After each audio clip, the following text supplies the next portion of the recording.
আল্লাহ সুবহানাহু ওয়া তাআলা পৃথিবী সৃষ্টির 50,000 বছর পূর্বে পৃথিবীতে যা ঘটবে তার সব কিছু লিখে রেখেছে। আব্দুল্লাহ বিন মাসউদ রাদিয়াল্লাহু তাআলা আনহু বলেন, মৃত্যু যেভাবে মানুষের দিকে দৌড়াচ্ছে, ধেয়ে আসতেছে, পৃথিবী বা সময় আমাদের থেকে পালিয়ে যাচ্ছে, আর কিয়ামত এবং মৃত্যু আমাদের দিকে দৌড়ে দৌড়ে আসতেছে। প্রতি সেকেন্ডে যত কিলোমিটার গতিতে আলো চলতেছে, তত লক্ষ কিলোমিটার গতিতে আমার মৃত্যু আমার দিকে ধেয়ে আসতেছে। কেন? ওটাই টাইম, ওটাই আমার লাইফ লিমিটেশন। তো ওই যে মৃত্যু যেভাবে মানুষের দিকে ধেয়ে আসে, মানুষের রিজিক সেভাবে মানুষের দিকে ধেয়ে আসতেছে। কোনো মানুষ তার তাকদীরে লিখিত রিজিক ভক্ষণ না করে পৃথিবী থেকে বিদায় নেবে না।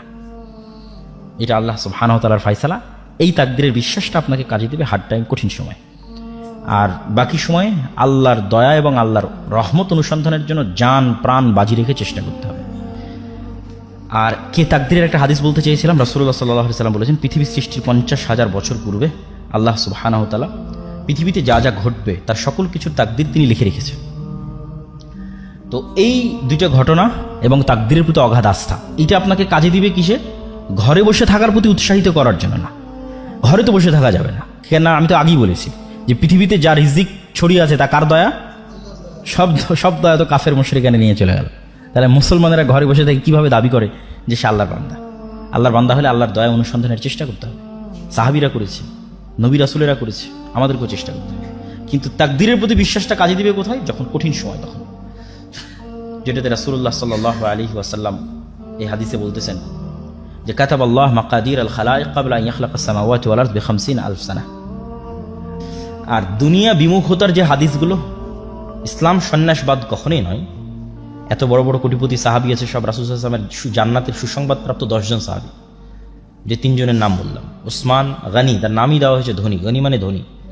জুবাইর ইবনুল আওয়াম, তৎকালীন মদিনার ব্যাংকিং সিস্টেম উনি কন্ট্রোল করতেন। সবাই এসে তার কাছে টাকা জমা রেখে যেত, উনি মানুষের টাকার লেনদেন করতেন, উনি নিজেও কোটিপতি ছিলেন। ওনার বিশাল বাংলো বাড়ি ছিল মদিনাতে, যেটার কিছু ভগ্নাংশ, খণ্ডিত অংশ এখনও পাওয়া যায় মদিনাতে। বড় বড় সব খেজুর বাগানের মালিক ছিল। আর আরেকজনের নাম বললাম আব্দুর রহমান বিন আউফ। 3 জনই কোটিপতি, 3 জনই জান্নাতের সুসংবাদ প্রাপ্ত। তাহলে তো এটা বলার কোনো অপশন নাই, সুযোগ নাই যে ইসলাম সন্ন্যাসবাদকে সাপোর্ট করে, এটা বলার সুযোগ নাই। কিন্তু দুনিয়া বিমুখতার যে হাদিসগুলো বা দুনিয়া বিমুখতার যে ঘটনাগুলো, এগুলো হচ্ছে আপনাকে সাপোর্ট দিবে আপনার টাফ টাইম এবং হার্ড টাইমে। যখন আপনি সকল কিছু হারিয়ে ফেলতেছেন, উত্থান পতন আছে, পতনের দ্বার প্রান্তে দাঁড়িয়ে আছেন, তখন আপনি হতাশ হবেন না যদি রাসূল সাল্লাল্লাহু আলাইহি ওয়াসাল্লামের যে দুনিয়া বিমুখতার হাদিসগুলো আপনার জানা থাকে, তাকদীরের যে হাদিসগুলো সেগুলো যদি জানা থাকে, তাহলে আপনার সামনে যতই কঠিন সময় আসুক আপনি হতাশ হবেন না। এইটা হলো এটার বেনিফিট। মানুষ তো চেষ্টা করতেই থাকবে, চেষ্টা করাটাই মানুষের কাজ। কিন্তু যখন হার্ড টাইম আসবে তখন সে তাকদীরের কথা স্মরণে রাখবে, রাসূল সাল্লাল্লাহু আলাইহি ওয়াসাল্লামের দুনিয়া বিমুখ আচরণগুলোর কথা স্মরণে রাখবে। তো আল্লাহ নবীর দুনিয়া বিমুখ আচরণের 2টা হাদিস বলে এবং তাকদীরের একটা হাদিস বলে আমার বক্তব্য শেষ করব। রাসূল সাল্লাল্লাহু আলাইহি ওয়াসাল্লামের দুনিয়া বিমুখ আচরণের 2টা ঘটনা। একদিন একজন মেহমান আসছে, আমি শুধু বাংলা বলে যাচ্ছি, হাদিস সহিহ। একদিন একজন মেহমান আসছে আল্লাহ নবীর কাছে, এসে বলতেছে যে আমার রাস্তাঘাটে আমি সবকিছু হারিয়ে ফেলেছি, আমার একটু খাবারের ব্যবস্থা করতে হবে। এই 2টা ঘটনা আপনাদের খুব মনোযোগ দিয়ে শুনতে হবে, আমাদের বক্তব্য শেষ। খাবারের ব্যবস্থা করতে হবে। আল্লাহ নবী লোক পাঠালেন তার স্ত্রীদের ঘরে, কিছু আছে কিনা খাবারের। তো ইন্ডিভিজুয়াল প্রত্যেকটা স্ত্রী এই অ্যান্সার দিয়েছে, ওয়াল্লাযী বা'আসাকা বিল হক, হে মুহাম্মদ সাল্লাল্লাহু আলাইহি ওয়াসাল্লাম, যে আল্লাহ আপনাকে সত্য নবী করে পাঠিয়েছে, সে আল্লাহর শপথ করে বলতেছে আমাদের বাড়িতে পানি ছাড়া খাবার দেওয়ার মতো কিছু নাই। তো তিনি হচ্ছেন তৎকালীন বিশ্বের সর্বশ্রেষ্ঠ মানব, সকল যুগের সর্বশ্রেষ্ঠ মানব। তার বাড়িতে মেহমান এসেছে, মেহমানকে খাওয়াবেন, খাওয়ানোর মতো তার কোনো স্ত্রীর বাড়ি থেকে এ অ্যান্সার আসতো না যেখানে একটা খেজুরের দানা আছে তাকে খাওয়াবে খাবার হিসেবে দেওয়া যায়, বা আটা আছে সেটিতে রুটি তৈরি করে দেওয়া যায়, বা গোস্ত আছে দেওয়া যায়। সবাই বলেছে তাদের বাড়িতে শুধু পানি আছে, আর দেওয়ার মতো কিছু নেই। তো আল্লাহ নবী কি করবেন? তখন তিনি সালাতের পর সাহাবীদের বললেন, আচ্ছা কেউ কি আছো তোমরা আজকে একজন মেহমানের দায়িত্ব নিতে পারবা? তখন আবু তালহা বলতেছে রিস্ক নিয়ে, সেও আসলে ইন ডিটেলস জানে না, কিন্তু আল্লাহ নবীর এই অসহায় অবস্থা দেখে সে রিস্ক নিচ্ছে। আবু তালহা বলছে, আল্লাহ নবী ঠিক আছে, আমি আপনার মেহমানের দায়িত্ব নিচ্ছি। তো আবু তালহা কোনো প্রকার যাচাই বাছাই না করি সে কিন্তু মেহমান কিনে বাড়িতে চলে গেছে। বাড়িতে গিয়ে স্ত্রীকে বলতেছে যে আচ্ছা আজকে তো আল্লাহ নবী আমাকে একটা কাজ চাপিয়ে দিয়েছে, একজন মেহমানের দায়িত্ব আমার উপর দিয়েছে, বাড়িতে কোনো খাবার আছে? তখন আবু তালহার স্ত্রী বলতেছে, বাড়িতে তো বাচ্চাদের খাবার ছাড়া কোনো খাবার নাই, মানে ছোট 2-3টা বাচ্চা আছে, সেই 2-3টা বাচ্চাকে যে খাবার দিবে ওই খাবারটা ছাড়া কোনো খাবার নেই। তাহলে এখন করণীয় কি? তখন 2 স্বামী স্ত্রী মিলে পরামর্শ করেছে যে ঠিক আছে, এক কাজ করো, বাচ্চাদের খাবার না খাওয়িয়েই ঘুম পাড়িয়ে দাও। বাচ্চাদের খাবার খাওয়ায়ও না, তাদেরকে না খাওয়িয়ে ঘুম পাড়িয়ে দাও। আর মেহমানের সাথে তো মেজবানকে বসতেই হয়, মানে যাকে আপনি মেহমানদারি করাবেন আপনার বাড়িতে, যদি তাকে আপনি না বসেন সে তো অকওয়ার্ড ফিল করবে, বিব্রত বোধ করবে। তাহলে আমরা যখন একসাথে মেহমানের সাথে খেতে বসবো তখন কৌশলে বাতিটা নিভিয়ে দেওয়া হবে, স্বামী স্ত্রীর প্ল্যান। কৌশলে যখন বাতি নিভিয়ে দেওয়া হবে তখন আমরা খাওয়ার অভিনয় করতে থাকবো, কিন্তু আসলে আমরা খাবো না। কেন, বাচ্চাদের খাবার অনেক অল্প স্বল্প খাবার, যদি আমরাও দুইজন বাতি জ্বালিয়ে সেটার সাথে অংশগ্রহণ করি তাহলে মেহমানের খাবার বলে আর কিছু বাকি থাকবে না। তাহলে বাচ্চাদের ঘুম পাড়িয়ে দেওয়া হলো এবং স্বামী স্ত্রী দুইজন বাতি নিভিয়ে খাবারের অভিনয় করলো, আর মেহমান খাবার গ্রহণ করলো। পরের দিন রাসূলুল্লাহ সাল্লাল্লাহু আলাইহি ওয়াসাল্লাম বলতেছে, আবু তালহা তুমি কি করেছো? আল্লাহ তোমার উপর অনেক সন্তুষ্ট হয়েছে। তো কি করেছেন? তো এই ঘটনা। তো এটার থেকে আমাদের শিক্ষা কি? যে ওই যুগের যারা সর্বশ্রেষ্ঠ মানব তাদের এটি জীবন হিস্ট্রি এবং কালচার বলা হচ্ছে। সুতরাং আমি যদি আমার লাইফে এরকম কখনো কঠিন সময় ফেস করি তাহলে অবশ্যই তখনকার চাইতে খারাপ হবে না।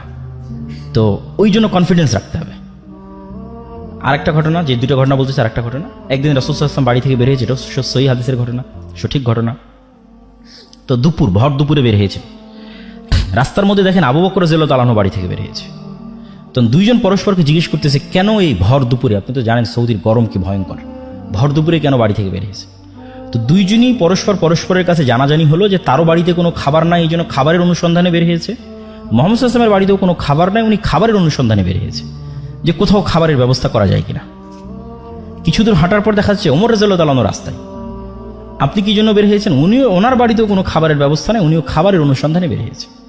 অথচ এনারা পরবর্তীতে অর্ধ পৃথিবীর শাসক। তাহলে ক্ষুধার্ত অবস্থা থেকেও অর্ধ পৃথিবী জয় করা যায়, ঠিক আছে? যখন তাদের কাছে কিছু নাই, ক্ষুধার্ত অবস্থায় মানুষের বাড়ি বাড়ি খাবার খুঁজে বেড়াচ্ছে, সেখান থেকে তারা অর্ধ পৃথিবীর শাসক হয়েছে। তো তাদের মতো করুণ এবং কঠিন অবস্থা আমাকে এবং আপনাকে ফেস করতে হয়নি, হচ্ছে না, হয়তো হবেও না। সুতরাং বড় স্বপ্ন দেখতে সমস্যা কি? হাদিসটা শেষ করি, ঘটনাটা শেষ করি। দুইজন মিলে এক আনসারির বাড়িতে গেলেন। আনসারিরা যেহেতু আগে থেকেই তাদেরই জমি জায়গা, মদিনা মানে তাদের জমি জায়গা, তাদের বাগান, তাদের সব কিছু। এনারা তো আসছে মক্কা থেকে হেল্পলেস অবস্থায়। যদি মক্কায় থাকতো হয়তো এতটা করুণ অবস্থা হতো না, কেন মক্কায় তাদের জমি জায়গা আছে, তাদের বাড়ি ঘর আছে। তো প্লেস চেঞ্জ করলে অবশ্যই মানুষ এই প্রবলেমগুলো ফেস করে। তো আনসারি সাহাবী অত্যন্ত খুশি হয়েছে আজকে আল্লাহ নবী তার বাড়িতে আসছে। আমাদের গ্রামেও যেমন ভালো কোনো মেহমান যায় তখন কিন্তু বাড়ির আমাদের মায়েরা বড় মোরগ বা ভালো যে মুরগি থাকে সেটা কিন্তু জবাই করে, এটা টেন্ডেন্সি, কালচার। তো আনসারি সাহাবী আল্লাহ নবীকে দেখে তাড়াহুড়া করে খেজুরের পুরো থোকা পেড়ে আল্লাহ নবীর সামনে রেখে বলতেছে, ওখানে কাঁচা আছে পাকা আছে খান। তাড়াতাড়ি বাড়ি থেকে ছুরি বের করে নিয়ে ছাগল জবাই করতে চলে গেছে, যে আজকে আল্লাহ নবী তার বাড়িতে আসছে, সে ছাগল জবাই করে রান্না করে খাওয়াবে। তো ছাগল জবাই হলো, রান্না হলো, খাওয়া দাওয়া হলো, খেজুর খাওয়ানো হলো, ছাগলের দুধ দেওয়া হলো, যত রকমের ব্যবস্থাপনা ছিল সবই করা হলো।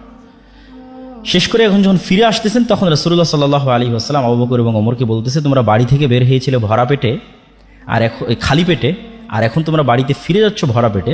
সুম্মা লা তুসআলুন্না ইয়াওমাইদিন আনিন নাঈম, এটা কোরআনের আয়াত। আল্লাহর নবী পড়লেন তাদের সামনে, কিয়ামতের মাঠে এই নিয়ামত সম্পর্কে আল্লাহ তোমাদের জিজ্ঞেস করবে, যে তোমরা আজকে খালি পেটে বাড়ি থেকে বের হয়েছিলে, আল্লাহ তোমাদের ভরা পেটে বাড়িতে ফিরে যাওয়ার সুযোগ করে দিয়েছে, এই নিয়ামত সম্পর্কে আল্লাহ জিজ্ঞেস করবে। তোমরা আল্লাহ সুবহানাহু তাআলার রহমত, বরকত ছড়িয়ে ছিটিয়ে থাকা রিজিক তোমরা অনুসন্ধান করো। ফাইদা কুদিয়াতিস সালাত ফান্তাশিরু ফিল আরজ ওয়াবতাগু মিন ফাজলিল্লাহ, যখন সালাত শেষ হয়ে যায় তখন তোমরা সমগ্র পৃথিবীতে ছড়িয়ে পড়ো, কেননা পৃথিবীর প্রত্যেকটা ইঞ্চি জায়গাতে আল্লাহ সুবহানাহু তাআলার রিজিক ছড়িয়ে ছিটিয়ে আছে। আল্লাহ সুবহানাহু তাআলার ছড়িয়ে ছিটিয়ে থাকা সেই রিজিক অনুসন্ধান করার জন্য তোমরা চেষ্টা করো। আর এক আয়াতে আল্লাহ সুবহানাহু ওয়া তাআলা বলেন, হুয়াল্লাযী জাআলা লাকুম ফামশু ফি মানাকিবিহা ওয়া কুলু মির রিজকি। দুনিয়ার মানুষ, এই জমিনে আল্লাহ রিজিকের সকল সিস্টেম দিয়ে রেখেছে। ফামশু বি ফি মানাকিবিহা, তোমরা এই জমিনের প্রত্যেকটা ইঞ্চি ইঞ্চি জায়গায় অনুসন্ধান করো, চলো, চেষ্টা করো। ওয়া কুলু মির রিজকি, এবং রিজিক বের করে নিয়ে আসার চেষ্টা করো। আমরাও দেখতে পাই যে আমাদের চারিপাশে কত রিজিকের রাস্তা, কিন্তু লোকলজ্জার ভয়ে, যেটা কেউ বললো এখানে বক্তা যে সামাজিক ট্যাবু, সেটির ভয়ে আমরা হয়তো একটা নির্দিষ্ট মাধ্যমকেই মনে করেছি এটি রিজিকের মাধ্যম, কোথাও আমার জব হবে, চাকরি হবে, এটি রিজিক। তো আসলে রিজিকের মাধ্যম লিমিটেড নয়, মানুষ চেষ্টা করলে অবশ্যই রিজিক পাবে, এবং চেষ্টা করবে কোন নিয়তে সেটিও আমরা তুলে ধরলাম আপনাদের সামনে, যে চেষ্টা করবে এই নিয়তে যে পৃথিবীতে যত রিজিকের ব্যবস্থাপনা আছে এগুলো সব কার দয়া, কার রহমত? আল্লাহর রহমত, আল্লাহর দয়া। ওইটা থেকে যখন আপনি বিমুখ থাকছেন, আপনি অহংকারী।